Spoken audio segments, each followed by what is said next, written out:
Hello everyone, I am Dr. Shrikanth, Consultant Paediatrician from Sagar Chandramma Hospital, Virupuram. Vaccines are mainly a type of medications what we give to children to enhance the immunity of the child against a particular disease. Vaccines can be different types depending on the agents present in that. It can be a live vaccine, live attenuated vaccine or a component vaccine. We all are aware of a COVID vaccine where there are different types of vaccines available and different marketing, and each had its own benefits. These vaccines are mainly given to boost the immunity against a particular disease.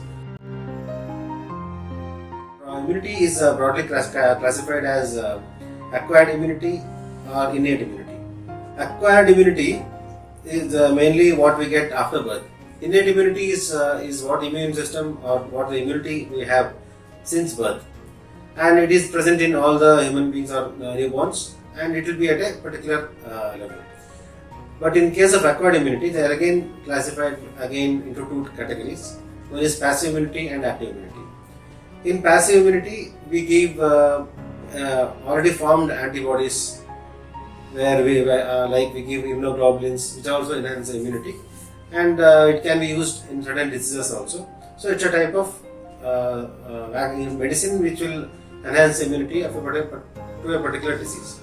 Coming to acquired immunity, these vaccines come under the category where they boost the immune system, not passively. The body only produces immunities or antibodies against a particular disease, and it is stimulated by these or enhanced by these vaccines. Vaccines can be either oral or injection. So it's not that all the vaccine means it's only the injections are present. There are few vaccines which are oral also. We all know about oral polio. Similarly, there are other vaccines which are given orally. You need to vaccinate, means like all the children should be vaccinated against certain diseases. There are many. Earlier there were 6 deadly diseases where vaccination was made compulsory, and it was there in the universal immunization schedule. The government only used to provide all the vaccines earlier, whichever present. These are like diphtheria, tetanus, pertussis. All those things the number of cases have drastically come down. This is mainly because of the stringent vaccination which is given to all the kids, all the newborns born in India and elsewhere also.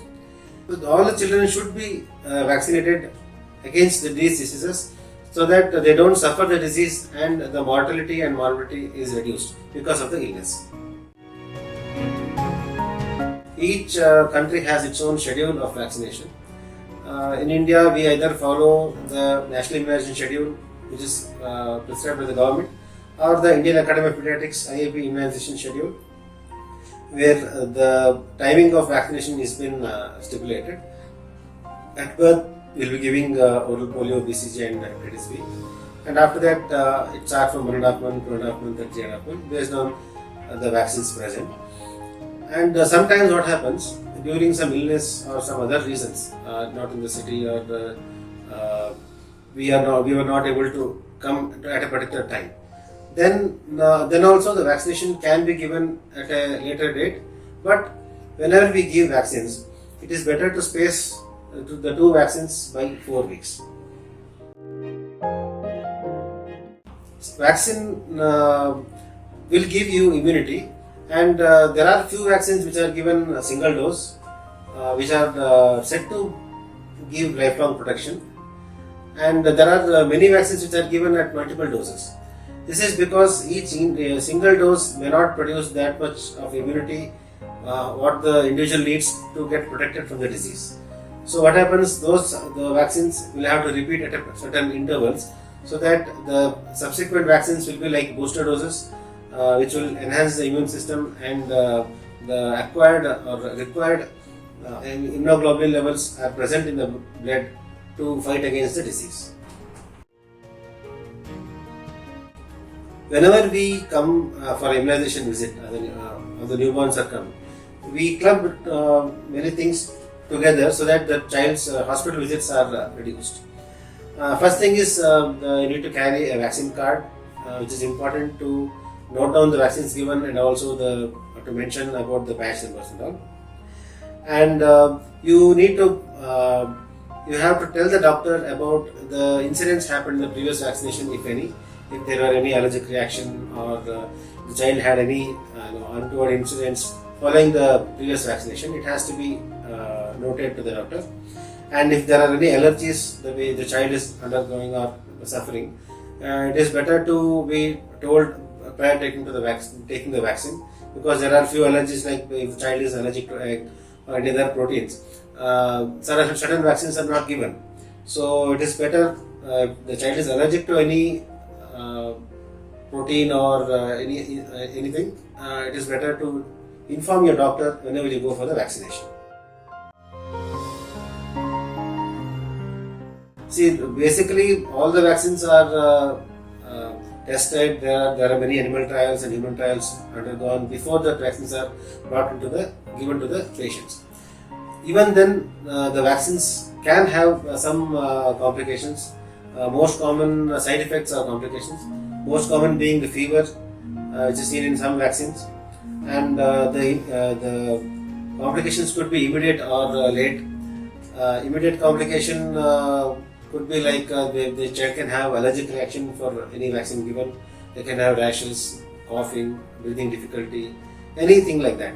So that's why we advise all the kids post-vaccination to stay in the hospital at least for 30 minutes, so that the immediate complications are seen through, and then the child can be taken to the house. And during vaccination visit, we also address the nutrition and growth of the child. We see for the baby's weight, height and other parameters. We also see for the development of the child whether it is appropriate for the age and is there any lagging behind. And if there are any feeding issues or advices, we will it also will be usually given during the vaccination schedule. There are few rumors or instances where the side effects were told about a particular disease or particular viral vaccines, like autism and impotence. Even the MMR was thought to be causing autism, and polio was suspected to have caused impotence and all. But there are many studies done, and all these are just not exact facts. So it is not the vaccine which has caused the illness, some other cause. So after thorough investigation, they have concluded that no major side effects or illnesses are seen following vaccination.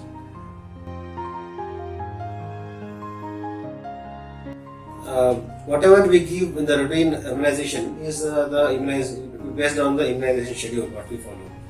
Sometimes what happens if there is an outbreak or we are eradicating a particular disease, the government will have a mass campaign of vaccination of that particular disease. For example, polio. In the immunization schedule, we take polio in a particular interval so that we get immunity. When there is mass campaign like pulse polio drive, those are all extra vaccines given to the child which can be taken, and there are no side effects because of that. The intention and the purpose of mass campaign itself is different than individual vaccination. In mass campaign, we want to increase the herd immunity of the community so that the vaccines are given to majority of the kids, and that particular disease will be eradicated from the society, so that the future generation may not see such cases. So I advise all the parents to vaccinate their child for according to the immunization schedule.